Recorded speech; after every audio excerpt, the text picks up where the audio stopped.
We are live. Hello, everybody. Welcome to Refresh. This is our time to connect, be inspired, learn something, and, ultimately feel a bit better for this time that we have spent together. That's how it's been working every week, and that's what Generation W is all about. So welcome, a special welcome to the entire Levy clan. How are you doing? We're glad you're here. I have to say, I recall early on, as the pandemic was revealing itself, there was a quiet. Do you guys remember that? It was a time to contemplate as we found ourselves, for the first time in a very long time, slow down. I loved it. I actually felt like the planet was spinning slowly. There were no planes, no trains, very limited automobiles. We noticed cracks in our ceilings and perhaps peeling paint that we didn't care about, never saw before. And perhaps for the first time, we actually heard our heartbeats.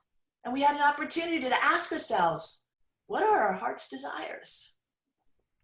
I wonder why I'm longing for that time again. I don't know, is anyone feeling that way? Because yesterday I had this conversation with a new friend.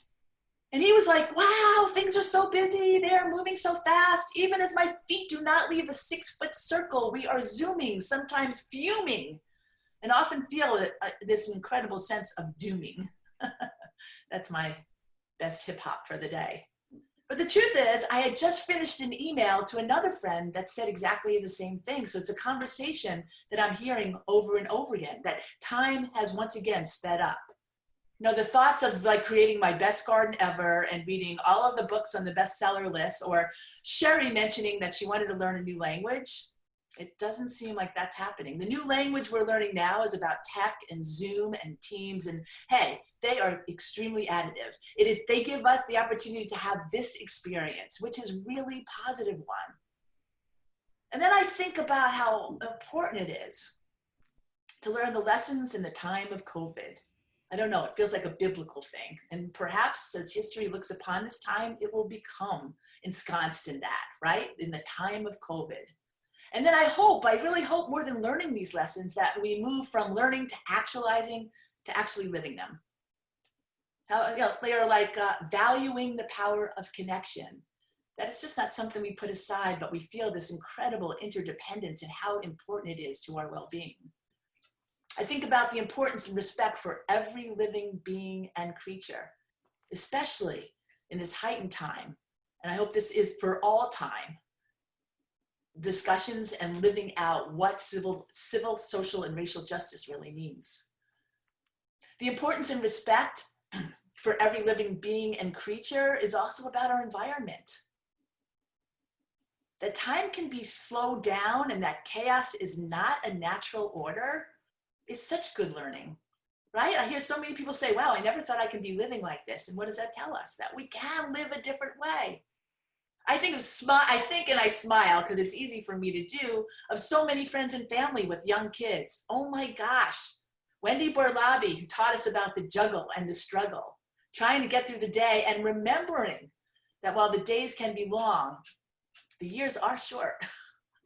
So in essence, no matter how we are experiencing time, it is 60 seconds, 24 hours, and 365 days. Those increments do not change. And we do have the opportunity to choose how we spend that time. And so today, yay, we choose happiness. Of course we will. First of all, we're together and we love that. And Chris, I hope you're out there. I haven't seen yet, but I hope you are, because you personify happiness for us.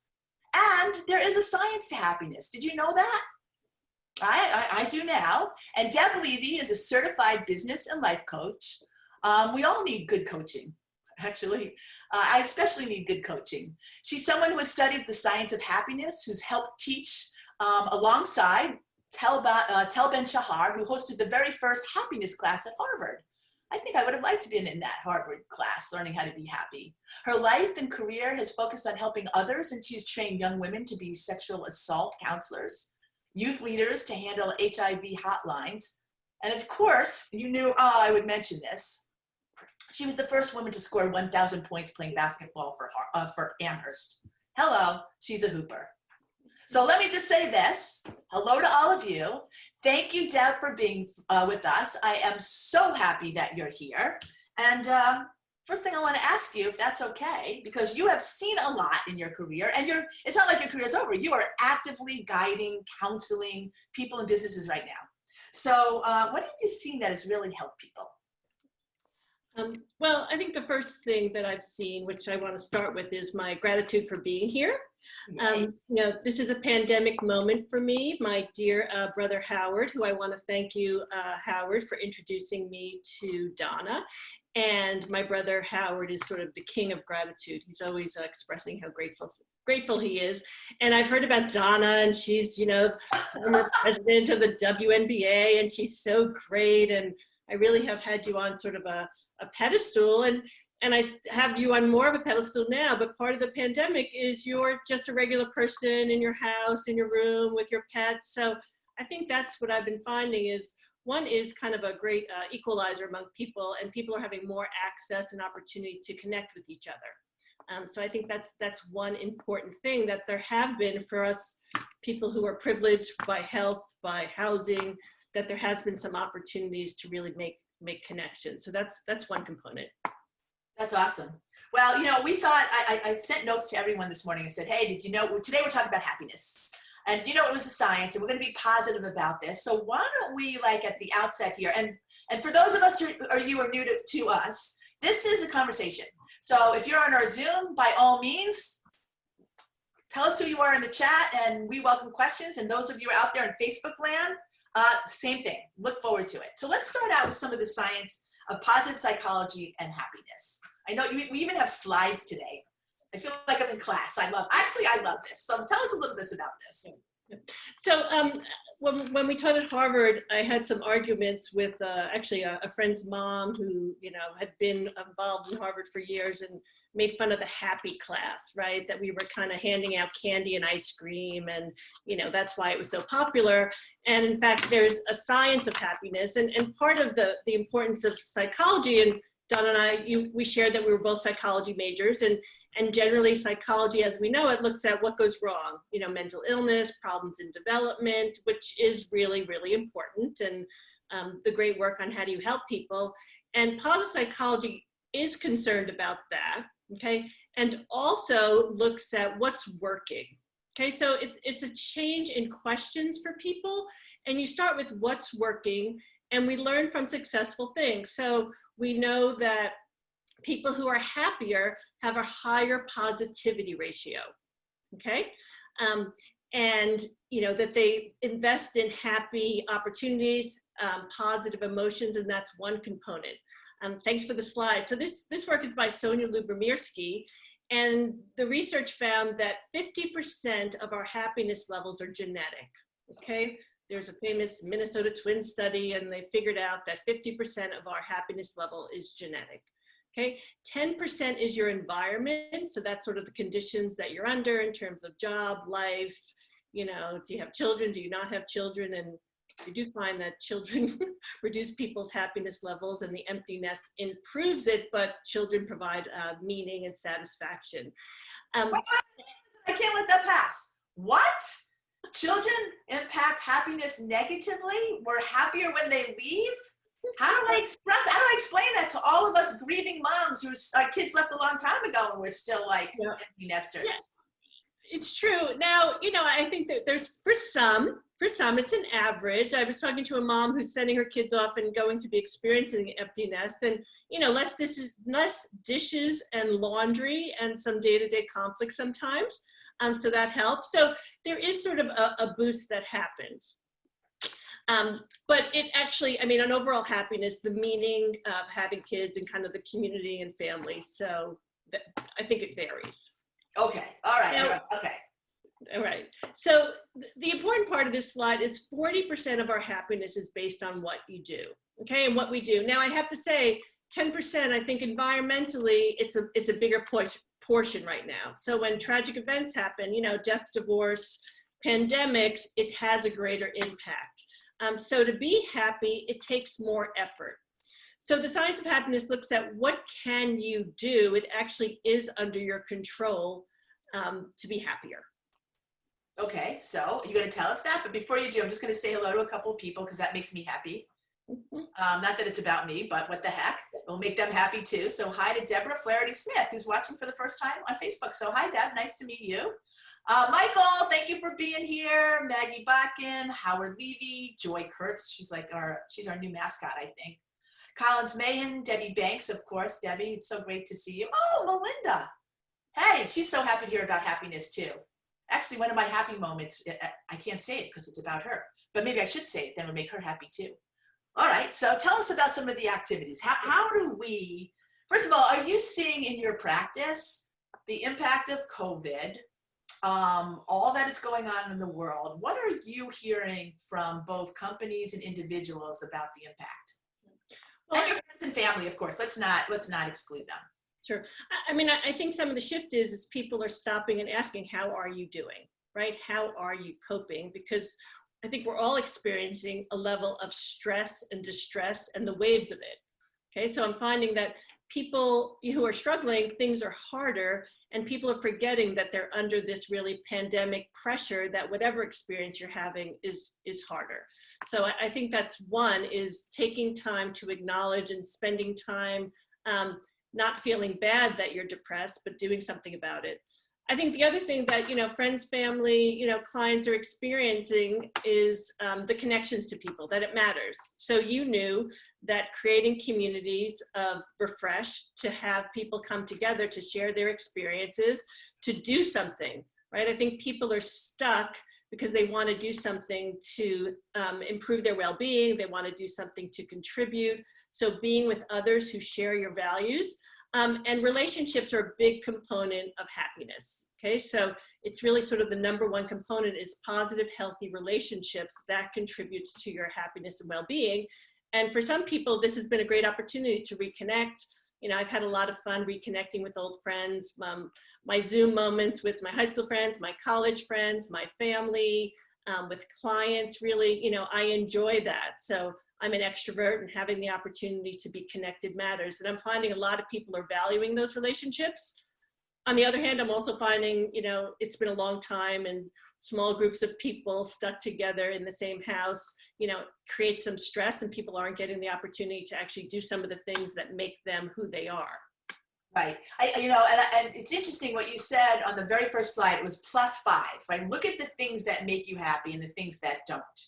But we're in a time where a lot of social discourse is not very happy. So you say it's great to get to people, and I have this, we have a little kitchen cabinet. There's a group of us that text all the time. It lifts my spirits all day, filled with information and love and caring. It's truly, it's amazing. What can I tell you? But there are people who are not of the same kind of mindset. And those things make us less happy. And it seems to be amplified. So how do we deal with that? I think so. One component of happiness is the positive emotions. One component is relationships. Another component of happiness and well-being is meaning. Okay, so finding things that are meaningful to you and engaging in them. So, around all of the post George Floyd and really looking at anti-racism work, people, to help improve your well-being and your happiness, living your values. So a lot of us are doing more reading, are doing more learning, are contributing to causes, are really thinking about how can, especially as white people, do things to make a difference. So part of what's hard about this time is people feel stuck. We're happier when we have control of our environment. We're happier when we can be on a path. So many people kind of being on a path of social justice and making social change is good for your well-being. So no one would say, oh, doing anti-racism work makes me happier. But in fact, it's a component of a meaningful, engaging life, which is living your values. Right, which we all want to do. Now here's this, I'm going to take a question from here, but just want to appreciate Erin and Chris. Chris is with us. Latoya Taylor White, we appreciate you all so much. And you raised one thing, and let me do this, is we are all reading. I have a list of personal goals for every week. I've been encouraged to do that, and it's been very helpful. And one of them is to read, write, listen, and learn. And somebody said, hey, should the Generation W community engage in a book club together? So I'm just going to throw that out there. If anybody wants to respond to that, you may be involved in a lot of book clubs, but it might be nice, again, in the spirit of happiness, which is involved having meaningful conversations with people who want to learn together, which is really what our community is about. Maybe it would make some sense. So I'm just going to throw that out there. Here's a question. How do you remove yourself from relationship situations you are finding to be detrimental to your happiness? Ooh. We actually do a lot of work with the girls on this, so. Yeah. Well, I mean, I think, we all say there's going to be a lot of pandemic babies and pandemic divorces. And so I really do, one, feel for people who are in challenging home life situations. So many people are, and the pandemic makes a lot of those worse. I think, part of it is making decisions. So again, living your values, and part of this opportunity for growth is really reflecting on what's important to you. And yes, evaluating what relationships feed you. So one, it takes the commitment to do it. Two, it does take the actions, which is, communicating directly. Sometimes it is breaking up with somebody. And I find in general, people don't like to have hard conversations. We like to avoid it. So, now also, making choices of where you spend your energy. So spending, the pandemic has given us an opportunity to be out of toxic environments. I find a lot of people who I'm coaching around work, now that they're not in the day-to-day toxic environment, they have the opportunity to reflect on, is that where they want to be? Or also they have the great opportunity to work on their own, and they love the work. So I would say to make choices. Where do you want to spend your energy? Spend less time and energy on the people who don't feed you, because in fact, our environment and the people we surround ourselves matters, because happiness is contagious. It's a good contagion, right? It's a very good contagion. Now, you were nice enough, before you came on, you put together kind of a list, how to cope in chaotic times. So these are antidotes for chaos, right? Instructions for ingredients for happiness. So let's take a look at that, and we'll start with the first one. Actually, this is your language, so I'll leave it for you to explain victim, survivor, thriver. Okay, yeah, Donna, you caught on to that. So, part of, for me, part of living my values right now has been taking the pause to kind of figure out what's important and meaningful to me. And I love my work. I love positive psychology. I love working with my clients in transition, small businesses, but I come from a history of doing mission-driven work. So I did work with sexual assault survivors, people with HIV, educating LGBT youth. So for me, I've worked with a lot of victims, and what victims to me means is people who have had a power outside of them take away something, their body integrity, their rights. And when you're working with victims, people need connection. So, part of what's happened in the Me Too movement and what's going on now is people validating people's experiences. So the ability to talk to somebody, right, to our rape crisis hotline, just by nature of talking, listening, and believing. So I think that's really an important first component. And right now, validating people's experiences and listening. Okay, so, part of a lot of the work on white privilege is how do we just listen, not defend, understand. So that's sort of one. I think moving to survivor, it happens often in community, right? So when people realize that they have strengths, that there's other people who care about them, that there are things that they can do, that makes a difference to kind of move to the next stage of moving from their victimhood and survivor, and proud of the fact that they have survived and that they have the resources that they've gained from recognizing their own strengths. So that's really a big component of recovery, is seeing that, in fact, you had the strength to survive. In fact, that you have capacity, capability to really make a difference in your life and the life of others. So I think this happens just in this community, like you've been doing, Donna, is, connection and community. So, those of us who have the time and opportunity, how can we extend ourselves to make connection and community with people who are suffering? So that's what I'm looking at right now, personally, professionally, is how can I do more of that in return to people who are really suffering? I'm looking at becoming a hospice volunteer, because I've just watched a lot of friends and clients who have had deaths during this time, and it's been really painful and really compounded people's grief by not having those rituals. So that's kind of two of the components. Now, thriving, which is really kind of the goal of positive psychology, and the book by Marty Seligman, who found positive psychology, is called flourishing. So that's what we're going for. We're not just going to survive, we're going to flourish. And I was looking at kind of, Donna, the goal of Generation Wow. So, you know, in many ways, you are a positive psychology organization, right? You're Generation Wow. You're trying to expose the positive and the possible. Absolutely.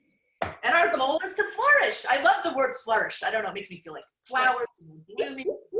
Where's I have a feeling like Michael's smiling right now. I don't know, I'm hoping he is, but go ahead. Well, and so there it is. So you want to have a positive community where people share your goals and values, and your commitment is to build future leaders by connecting them to others, right? To current leaders. Right. So, you know, and having your strengths. So as we talked, Donna, you know, one of your strengths is creativity, right? So you're doing this in your way, right? You're doing this in your unique way. So I know this makes you happy. You bubble when you talk about this because you're getting to live your values. And this is one of your strengths. So part of the, I think a foundational component of my work as a coach and as a speaker is seeing people's strengths, right? So part of it, and we'll move soon to kind of the tool that I use with clients, the Via Strength Finder, but it really is stopping to notice what are your strengths and how do you use them and how can you use that more? And also to do strength spotting, which is pausing and saying, you know, Donna, you know, you're really good at, you know, coming up with new ideas to make things happen. You know, so your book club idea, you know, again, you live in the possibility. So pointing that out to people makes them feel, you know, pointing out, I've had clients that say, look, you're doing a really good job coping with this right now. You know, you have more, you know, stamina than you thought. You really are able to be creative and figure out, you know, how to set goals and move forward. So I think that's another important component. And that's, we know that increases people's happiness and well-being is using your strengths. So we can actually, you know, facilitate people's happiness and well-being by naming it for others. So I encourage people to notice someone around them and spot their strength and tell them. I love that. Should we take a look at some of the strengths? I know this would throwing Sherry a little curveball. Well, let me ask you a question first, Donna. Let's ask. Let's ask a question. Yeah. Okay. So now I think one of the ways that we look at strengths is having people reflect at a moment during the pandemic of when you were at your best. Okay. So maybe we can ask people just to think, you know, when were you at your best during the pandemic? And I'll start as people think to give two examples. So one is I love a Zoom meeting. I love a Zoom group. So family, friends, I'm just sort of the hostess with the mostest. Everyone comes on, I'm checking in. It's like a party. So I am just in my element. And that's the career I really want, is just to be a Zoom concierge. Okay, so I do.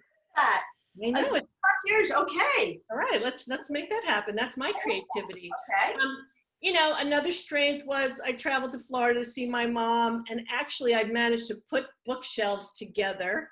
Now, I think they're kind of wobbly, and hopefully when my brother goes down, he can anchor it to the room. But I did something. I did creative. I kind of did something for her, which is a great strength for me. So those are peak moments when I got to use my strength. So I would love if people, I mean, this is a great exercise. We kind of slop it off.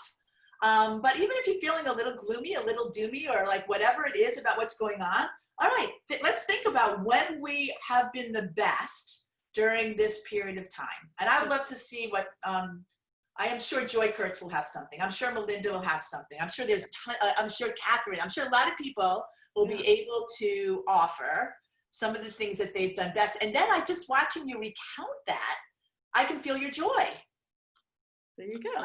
And that is contagious. That does feel really good. Okay, so do I have to think of something that I would have to actually say I do like the blink. And the blink was, and I think that our team's on this, is when we immediately pivoted, especially for our girls, to be able to have them gather in these kind of Zoom gatherings for Generation Wow. that we took our virtual Generation Wow, we created virtual Generation Wow opportunities to create safe spaces for girls immediately at a time of great stress with no outlet. And their response has been wonderful. And I think that was a great moment. And then build, and it's interesting, and then you build on that, right? Okay, you know, oh, hey, we did this, so that means we can do this, and we can do this, and we can do this. And ultimately, here we are with Refresh, because we said, hey, why don't we do this for all of us? And so here we are. Yeah, great. So when I listen to you, you know, one of the things is you care passionately about the girls that you're serving, right? So for you, you're using your strength. That makes you happy, right? And there was no question, living your values, you got into the action mode to make something happen that would serve others. So there's you using your strength, and it makes this peak moment for you that you're proud of. And, you know, that's good for you. If you were floundering and you kind of said, let's figure out something for September, it would stress you out because you're not living your values. So, you know, and then you're also someone who makes things happen. You know, you see an opportunity, you say, let's do it, let's make things happen. You don't hesitate. So that is your strength, which has kind of been why you've done so many things and different things, because you get committed and you go for it. We go for it, right? And so let me just share with you. So Melinda, she says, I've been my best in her veggie garden. And when others needed help, and I've had time and energy to be present. And she is an amazing life force to be present for people. So I can see that definitely giving her joy. Now, one of the, Bridget says, okay, Bridget. Okay, so just so you know, she joins us from Ghana every week. She was one of my mentees in the US State Department program. Actually, I think it was the first year. And we've stayed in touch ever since. Isn't that beautiful? I love it. And we're all gonna have to go to Ghana. That's another thing. We're gonna need a travel plan when the world opens up. And next week, we're gonna talk about the world opening up, I hope, but let's see. Knowing that 50% of happiness is genetic, how do you help someone fight their negative predispositions and build resilience? Good question. Good question. So I joke in my family, my dad was kind of a half full guy. You know, he really saw the half full. He worried, he was anxious. Now he'd be so happy. May he be looking down on us. He's so happy that we're here together, Donna. So that's great. Now my mom is a half full gal. So, you know, she really can see the good in things. So I think one, you know, part of the important things is the genetics are one component. I think I'm in between. You know, I think I'm kind of, you know, my genetics, I think I get a little of both. I have friends, you know, who are just very cheerful. That's their disposition. Now, part of why I tend to be, you know, my happiness level is I do something. So that is the thing. You have to figure out what's the activity. So some of the things by really knowing your strengths and using them, right? Whoever said, you know, helping others, well, that's a strength of love and care. You know, and those of us who have that high, we need to express that. That makes us happier. You know, a veggie garden, it's something creative, right? It's committing to kind of values. So I think it's coming up with, and it takes effort. So it's not just, you know, meditate, write down 3 good things, express gratitude, be kind. Those are things that help, but it's really putting the effort in and figuring out what's right. So, you know, and as you know, I mean, some of my happiest times was playing basketball. Except when I got cut from the team, Donna, and I couldn't play with you. So we won't go there. But anyway. I did not know then you were in my immediate future. I apologize. I know, I've gotten over it. So, you know, it's been about I can tell. I don't hold grudges. Anyway, so I think kind of figuring out what you're going to do. So I was going to say exercise. So, you know, my happiness moments were playing basketball. Every day I had practice. I was with my bestest friends. You know, in 35 years, I haven't found an exercise routine, and I've just accepted that I won't. Okay, but anyone out there who's exercising, that is, you know, exercising and meditation really are kind of slam dunks, so we say, happiness. So it is what you do, and it takes, you know, I coach a lot of people on that. Yeah, what is the strategy for you? There's no sort of magic, but it takes a commitment and effort. But I think the important thing that I hear you saying, and we've had this question before about the need to fight, if you will, negative predispositions, is having the opportunity to open yourself up to a positive one and replace it. Because if not, then you are going down a slippery slope. And what you're saying, and we're going to look at these characteristics because I think they're really helpful in a few minutes. Bridget says, creativity is the God in us. I love that. Chris loves yoga and meditation. And Coretta says, the cutie in the background is giving her joy. Who is that adorable pup? Well, listen, she has been making unpaid appearances in every show. So the truth be known, this is Lola. Lola spent over a year and a half in a kennel, or whatever you call the rescue place in Oakland, California. And my son Jacob saw her, fell in love with her, and brought her home. And now we are all in love with her. And she literally sits there every single day in unqualified support of whatever I do, as long as I give her some water and food and love and play with her, which I am happy to do. And Tiger Lily, you can't see her, she's right here. So I have like new little pups. They're like my new twins. They're really adorable. So let's take a look if we could. Hold on, Cynthia. Oh my God, so nice to see you. Well, be with you. I am at best when I'm helping others. During the pandemic, I've enjoyed volunteering at my church twice a month, giving out food to those who need. Awesome. Trisha helped change a road race to a virtual experience, and we know what that takes, and had 3 times the number of disabled participants than expected from 22 countries and raised 6 times more money. Great. Wow, that's incredible. Trisha, I'm going to call you about Generation W too, but like that's what I was talking about in the beginning in my opening remarks about the lessons from COVID. Like I have to include that the opening of our minds to greater possibilities than we thought was possible, and then embracing them. Trisha is remarkable. That is fantastic, amazingly fantastic. So shall we go to characteristics? Should we take a look at what they are? Just one more comment. I think part of the heart of positive psychology and what I bring to my work is just starting with that question. So it does not negate the stress, the distress people are happening, but it's asking what's working, what have you learned from your experience? So just asking those questions, kind of helps people really reflect on them and have some of these aha moments. So they say, oh, I can do something. Right? So we feel like a victim when we can't do anything and we feel like something's been taken away. And that's some of the frustrations for people. Really important things have been taken away. And how do you, one, also grieve that?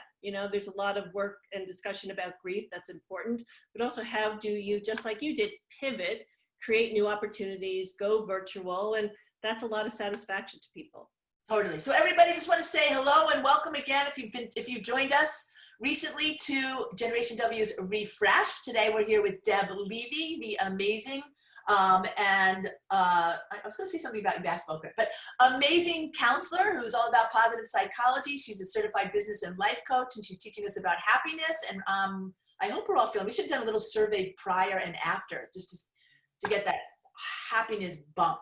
Yeah. She's talking to us about characteristics that we all have.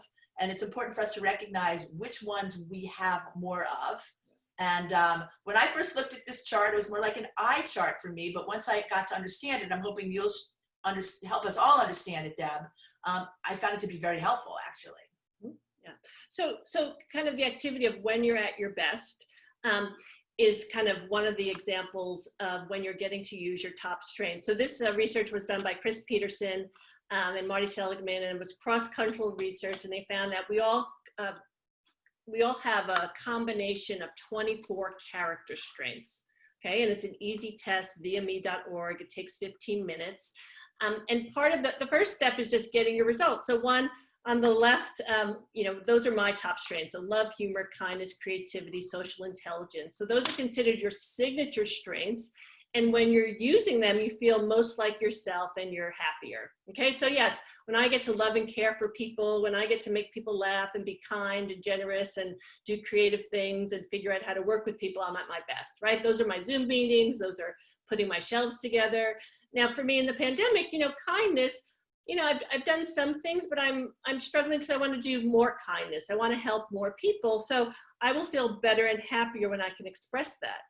So part of what I would encourage people right now is just even to, well, one, take the test when we're done, and two, look at the list and just identify what is the strength that really defines who you are. Okay, and Donna, and then, excuse me, the other side is, on the other purple ones, these are my strengths. So those I'm low on. I'm low on humility, self-regulation, perseverance, and prudence. Okay, I'm a tad ADD, but just even knowing this, kind of helps me, one, work on them. So right now I'm self-regulating. You can't even see it, but I'm very much self-regulating. I'm staying focused. again, I know my family's watching. They expect me to go off on some tangent. Howard's worried that I'm going to embarrass myself or him, but I'm just not. So I'm self-regulating. So, you know, part of it is also to know what strengths you have, work on the other ones. But, you know, in our culture, you know, performance reviews, people always say, you know, Donna, this is what you really need to work on. I don't know what your bottom strengths are, but, you know, it's the other, like, Donna, use more of your creativity, use more of your gratitude. So I'm waiting for the big reveal, Donna. Maybe you can share with me. I should tell everyone I was challenged to take the test, and I would say this, everybody write it down, viame.org. It's really fun to take. I was challenged even by answering the questions, and I definitely slanted it a little bit, I mean, as you can. But okay, so my number one is not, yeah, it's part of your number one. My number one was actually creativity. And they say that's thinking of novel and productive ways to conceptualize and do things, including artistic achievement, but not limited to it. But I think there's art in everything, so that's really fine. I get that. One of the ones that kind of surprised me, is appreciation of beauty and excellence. Interesting. Which was the noticing and appreciating beauty, excellence, or skilled performance in various domains of life, from nature to art to mathematics to science to everyday experience. Yeah. And I, you know, it's kind of that, it relates to me. My kids always said, Mom, you can get excited walking down the aisle at Publix. And I kind of think it's related, you know what I mean? There's always something to appreciate, I think. I don't know if I express it all the time, but I do feel that, you know, I feel that deeply. Yeah. And appreciation of beauty and excellence, I mean, definitely the sort of the artistic, the beauty, the nature, but it's also for people who really value quality performance. Right? So you value excellence, Donna. You really want to kind of put out premier projects, ideas. So that's also the appreciation of beauty, a job well done, you know, a conference well done. So that's also what it expresses. So it's really funny, Deb, because when I invited everybody today, I didn't think this was going to be my session. But like, I'm like, hello, where are you, everybody? Where's all these chatting people? Where are all these participants? I'm going to see where they are. Come on, Dr. Metafari, I know you're there. David, I know you're there. Come on, I want to hear from you guys, Perrin and Trisha and Tanya, right? Come on, let's go. Okay, so here's another one that was one of my top. I guess they give you top 5. Was curiosity, and I definitely feel like Curious George all the time, taking an interest in ongoing experience for its own sake, finding subjects and topics fascinating, exploring and discovering, which is why I love this, why I want to hear from everybody. I am fiercely curious and interested about so many things, and love the opportunity to pursue those interests and share them. So that I would say the test came up right on that one on me. Yeah, great. And you could see, I mean, again, I could see your energy when you talk about creativity. It's, you know, it's life force. So, you know, part of what's happening in the pandemic is, you know, I've been helping people figure out what are new ways to use their strengths. They're used to using it in some ways. So what are new ways to use their strengths? I mean, I'd be curious, the other activity, and maybe people in the audience could do, is pick a strength and describe how you use it, right? So describe how you use one of your strengths. And again, that's kind of, it reminds you of your capacity to do things to improve your life, but definitely using your strengths, you know, helps. Right. Okay, and so, all right, so the last one, what do you do for? 5, social intelligence. Being aware of others, knowing what to do to fit into different social situations, knowing what makes other people tick, things like that. They put it under the thing about humanity. I mean, for me, that's aspirational, right? That's where I think we all want to be, or maybe we don't all want to be there. But I mean, I think it speaks to this community and how powerful it is that how we connect with each other. When we talk about excellence, I will say that I found out that Lori White is on this call. She's up in New York, I believe, who is an extraordinarily talented television producer, director, and a brilliant writer. And we both got to work with each other when we were both young. How about that? Her excellence always inspired me. And what a nice time to be able to say that to her and to all of you, because she's just extraordinary. Lovely. So you just did a positive psychology intervention, Donna. You just named it.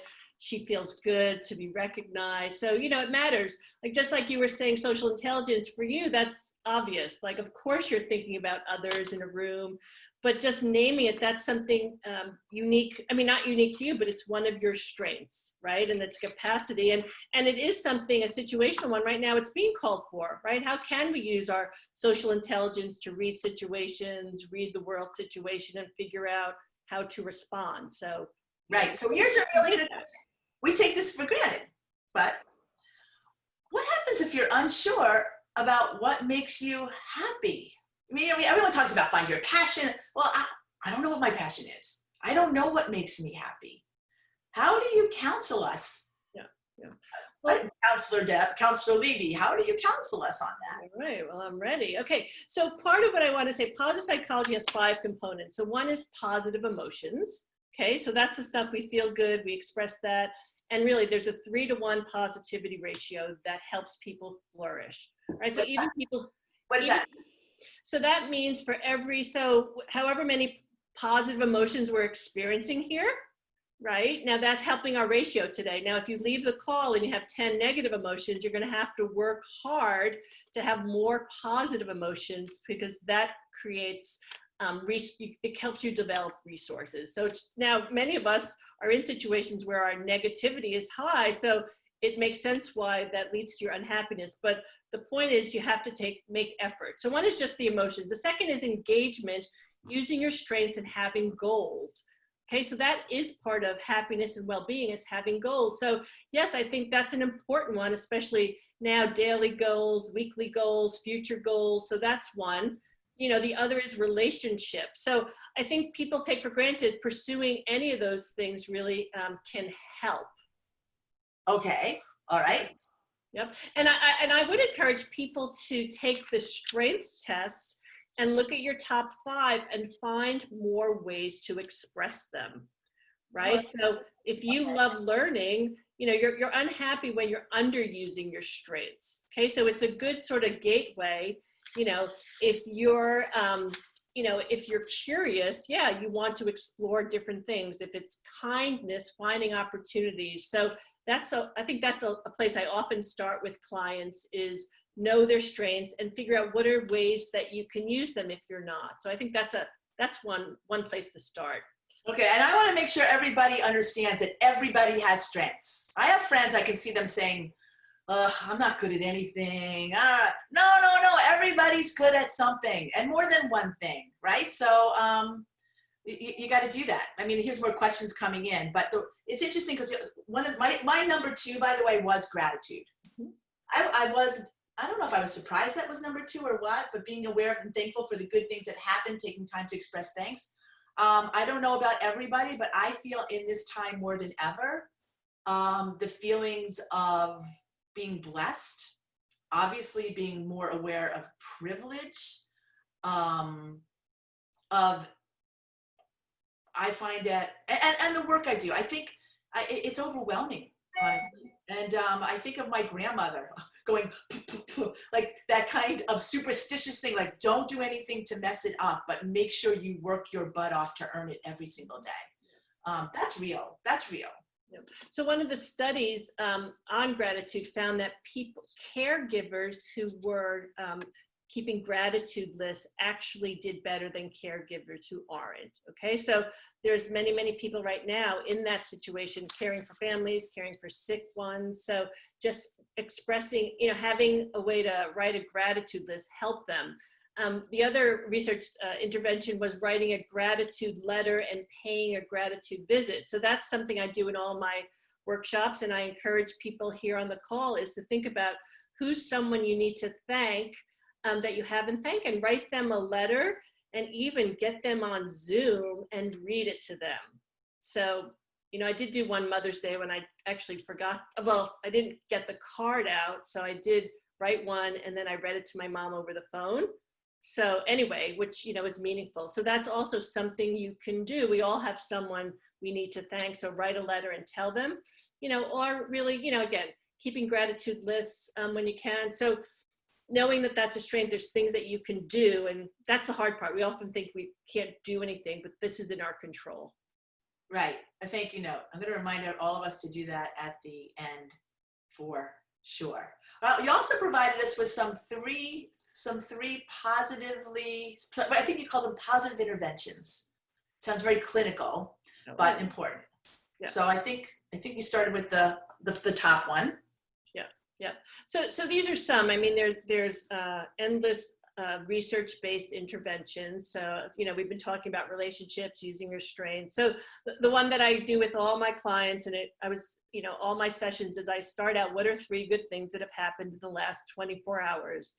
And they found that people who did that activity for a week, had a boost in their well-being and less depressive symptoms 6 months later. So again, and it doesn't mean that things are not rotten, and it actually, even is a good tool in the worst of times. So the simple act of thinking about sharing 3 good things that happen each day, again, it helps us shift our focus some to see the good, and it just can balance out. So Donna. Yes. This is the time I wish this was like not a webinar thing, but this is like a real Zoom, and that everybody's face is here. We can say David. We can say Trisha. We can say, let's see who else. I'm going to just use some other names. Marlon or Catherine. I'm surprised Joyce. Cindy. Oh, right. Caroline, how are you? So, Ann Flipsy, I'm just saying there's other people, but as long as I'm sitting in the hot seat, I will list 3 good things in the last 24 hours. I could, listen, I will say that our refresh rehearsal yesterday was very energizing. The conversation, the fact, I love how things progress from in introduction to conversations to realizing something really positive is being done together. I really love that. The last 24 hours this morning, I have to tell everybody that the 2 hours in the morning that we prep for this, our producer Sherry Levin, are 2 of the best hours of the week. Today was a little more stressed because there was a lot going on, but nonetheless, always a joy. And I guess the third thing is knowing that, knock wood, my parents are healthy. We have conversations all the time, and they have reaffirmed that they will do their best to be healthy. It's like having kids. Mom, if you're there, I just want to let you know, I'm telling the whole world you have committed to being healthy, and I love you. Great, good. So one, I want to shout out to my friends and clients and family who are there. So thank you for coming. And, I tortured them with 3 good things. I mean, so it would be great. Let's hear from the folks at home. What are 3 good things? I mean, one of my 3 good things in the last 24 hours, was, of course, the meeting and getting ready. So this just is exciting and fun for me and truly a privilege. Another is with this great fig blue cheese arugula pizza. I mean, that was so good. And, and this other veggie pizza, and, me and my husband ate, I have to tell you, we ate the 2 full pizzas. Small ones between us. So, yes, I had a good conversation with a client. I even spent some time this morning getting ready, journaling, which is kind of excites me because I tell people to do it. And when I do things, I tell people, I feel all excited. So it's a small thing. All right, let's hear, maybe we should hear other good things. Hold on, here's one. Shay Locks. 3 good things. The amazing sunshine. Love celebrating the simple things, right? The laughter of my friends and the smell of the oceans. Here's Trish. Last 24 hours dealt with a number of issues with my aging stepmom. She can drive me crazy, but he also provides a fabulous opportunity to open my heart. Great. Love that. Love that. Where's Sue Levine? She usually has something to offer. Where's Perrin? Where's Debbie? I know now they're never going to come back. Where's my brother? How? What's the good thing that's happened? I can't believe he's holding back. I know, that's crazy. All right, well, we'll go on. More people do. I have also have some more questions before you go to number 2 here. Lisa Morrow. Hey, Lisa. 1, daily walks. 2, niece getting closer to her move-out date. Maybe if she sees the show, she'll understand why that's such a good thing. And learning guitar. Sherry Levin, she's learning a new language, the language of music. It's important. I just want to let you know that, all right, so number 2 is identify and use your top strengths, which we've been talking about. the feedback that I am getting and seeing here is that everyone's into this. Okay, Deb? Everyone is into it. They want to talk. They want to take the test. They want to and send their results and talk about it next week. Yeah. So maybe you'll come back for a little while. We'll segment the show. I'll tell everybody who's here with us next week. She would love this too. She'll take it. And we can talk. I think that's a great idea. Message results, and we can talk about them. I'd love to. Yeah. Oh my gosh, we have a continuation, part 2. It's a cliffhanger, everybody. I love it. Can you actually train yourself to be a more positive thinker? Well, so here, it's kind of with effort, yes. I mean, here's some of the tools. So writing down 3 good things, what people find is it shifts their focus. So they start seeing the good, and one of the tools that helps people, again, be happier and well and improve their well-being is their mindset. Okay, so these are things, that's a big one. So this does optimistic mindset. Now, many of us right now are pretty pessimistic from the state of the world and what's going on. And, optimism is realistic optimism, which says, look, I don't even know, things will get better. It'll be hard, but, finding things to be optimistic about. So I think, yes, but it takes effort, right? Writing down 3 good things is the things you can do. So that really is the part of that 40%, using your strength. So I think, absolutely, but it takes effort, and you have to figure out what works for you. Right. I think that's great. Here's another one. I love that people are dialing back in. Melinda, hanging out with my daughter and watching her happy relationship with her boyfriend. Oh, here it is. Spending time with my friends on Zoom and walks. And, okay, talking to my mom and listening to her feeling good and positive. Right. For those of us who are of the age where we are sandwich kids, in a sense, we have kids and we have our parents. That's probably something we should talk about someday. A tremendous amount of pressure both ways. Lots of love going out and coming back, but lots of caring that has to do. Creates a lot of stress and pressure. And I can think that what you're teaching me, I think all of us, is, okay, take a step back and pull out the 3 things that's good about that. Yeah. And you're not negating the bad or the tough or the hard, but my parents are here and I get to love them and I get to be with them, and yes. And so, okay. Yeah. Oh, Joy Kurtz, God bless you. She says, being able to join Gen W each Wednesday is a good thing for her. We appreciate that, don't we? But I think it's not to, I think part of it's not to minimize that, right? Having communities of people who share values, who get the opportunity to be with other people, ends isolation and makes connection. So I think this is important. Things like this, and people who don't have that are suffering more. I think that's important. The other just that you mentioned, I mean, people in sandwich generations, I'm feeling a lot for parents with kids at home who have to, little ones have to manage in school. And I did a webinar on parenting and self-compassion. So I find, we have high expectations, and just as you said, is the go, go, go, but, having self-compassion that we're doing the best we can. We have to make hard choices. We've all been served things that we didn't want to, eat, and now we have to figure out how to do it. So I think all of these things help. So there's a whole field of research on self-compassion. So having these tools really helps people, with their well-being. Yeah, it's interesting. Wendy Berlabi, who's the coach, you'll appreciate this. She's the performance coach for the Chicago Bulls and the mother of 7-year-old twins. And she came on as a single mother, and she talked a lot about self-compassion. She called it grace. I don't know if she's with us today. She said she might join us. As well as our Mayo docs. They also talk about that. Dr. Thielen and Dr. Fabiano, in terms of giving ourselves a little bit of a break. I find for us to learn, we need to hear lessons from multiple voices in different decibels and ranges from different people all the time. And we also need the reminder. And so hearing that is really, really helpful. I'm gonna, oh gosh, it's already, I told you the time goes so fast. Hold on a second.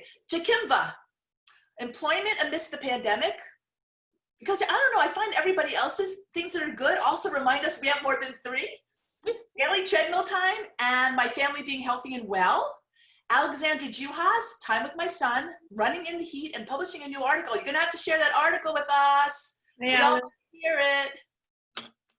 Yeah. Yes? Yeah. Alex is one of my best college friends. So hi. Oh, so that's so cool. So we're going to have to see that. Oh, Joy Kurtz finished hers. Having grandchildren who keep in touch. Okay, that's a reminder to any of us who are grandchildren to make sure we keep in touch with our grandparents, right? And managing to keep busy during this time. And then we should probably round this out. Your brother did show up. Good job, Hal. I don't even know if I want to read it, but I will. Howard Levy, to all panelists and participants. Talking to Deborah, talking to Donna, and resting. Number 3 is resting afterwards. At least he's got a sense of humor, right? No, sort of. And so do we. Yeah. All right, Donna, so I think we should start our research study today. And Okay. I think if we did a pre-test and we had everybody on the call write 3 good things that happen each day for a week and ask them to let you know, I mean, I think it makes a difference. So part of my goal is to people leave and do something, right? So that's, the point is you have to do something. So that is that activity that I have my clients and my students do makes a difference. So that's why the Harvard class was sort of the happy class, because that was homework, and Harvard students love to be good students, so they all were forced to write down 3 good things. So there's our research, Donna. Okay, so let's ask everybody if they would be willing to do it. So every single day, beginning with today. So Jakimba, you've already got to start on this. Alexandra, you're like, you already got assignment 1 done, as well as Joy. I'm not sure we're accepting Howie's assignment. Can you fail on your 3 good things? He could. All right, Howie, we'll accept. And then have them prepared for next week. You can submit them. info@genwnow.com is the place where we can do it. Info now. Everybody's going to take the test as well. And if you're agreeable, Deb, we're going to bring you back and we're going to do a little segment. You're going to join Giselle Carson, and I'll tell everybody Giselle because she's coming next week. She is. I talk about her as a woman who has had intrigue, escape, and success. She currently is a well-renowned, respected immigration lawyer, but has been a 2-time immigrant herself. So her personal stories, as well as her stories about what's happening now in a country of immigrants, I think is not only important and uplifting, but has a lot of educational value for us. So I think we can combine it all, because of course we can do it because we want to do it. So I think that would be great. I'm checking with Stacy. Stacy, anything else here you want to tell me? Closing remarks, my friend.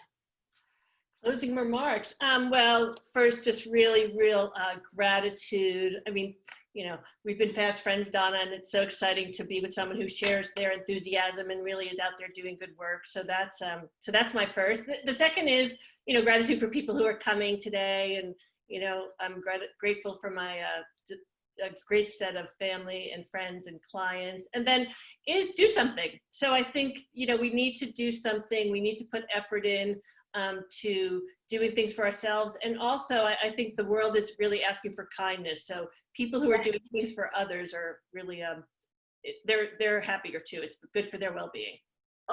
Without a doubt, Deb, and I have to say part of our mission and vision statement at Generation W is making the world a kinder place. And we're hoping that all that we do together contributes to that, because actually if you can scale kindness, it's a superpower, right? It's a superpower. So thank you so much. I love the tips. I usually take notes, as everyone knows, and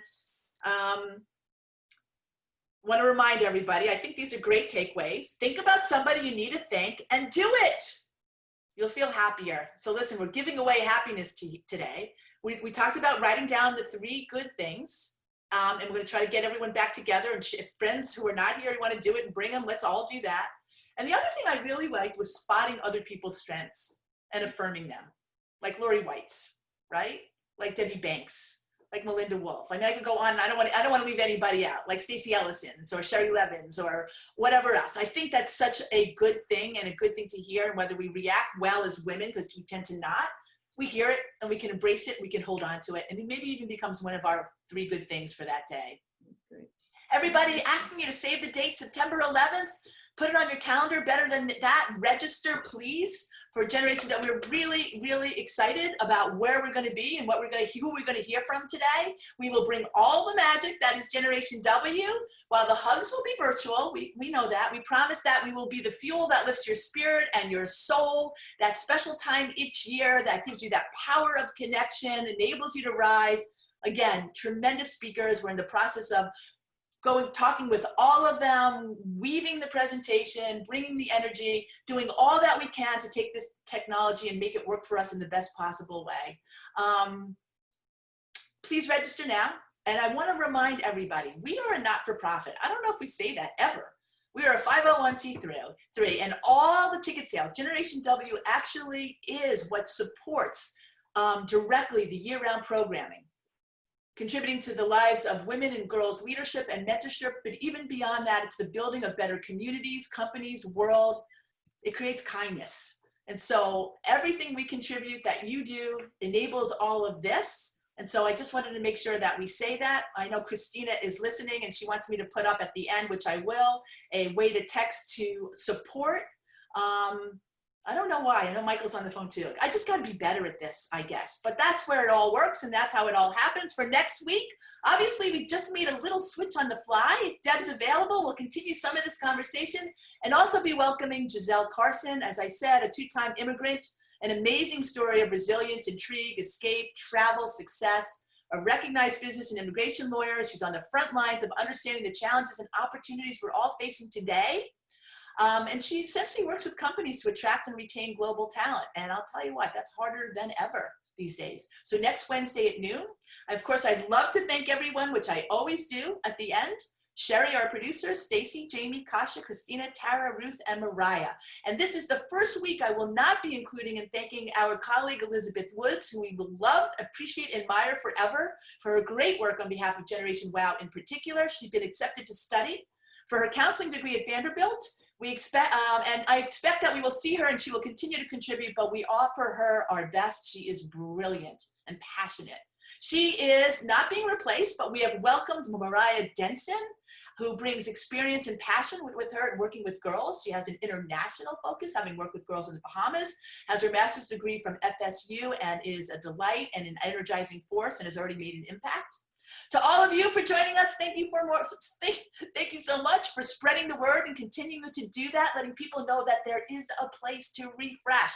And that is exactly what we want to do. Again, our email for information is info@genwnow.com. And by all means, stay in touch. Remember, together we are powerful. Together we are not alone. Together we can be healthier. We heard that today, and we've heard it before from Dr. Stephanie and Dr. Jackie, our doctors at the Mayo Clinic. It's important that we realize we need to stay healthy, so wear our masks. And remember to save the date, Generation W. An experience to be experienced that stays with us all year. For those of you who've been with us all these years, you for sure know that. And again, thank you in advance for any and all support, knowing that together this work is making a difference in the lives of women, girls, and the communities in which we live. Okay, I am refreshed. Ciao, everybody.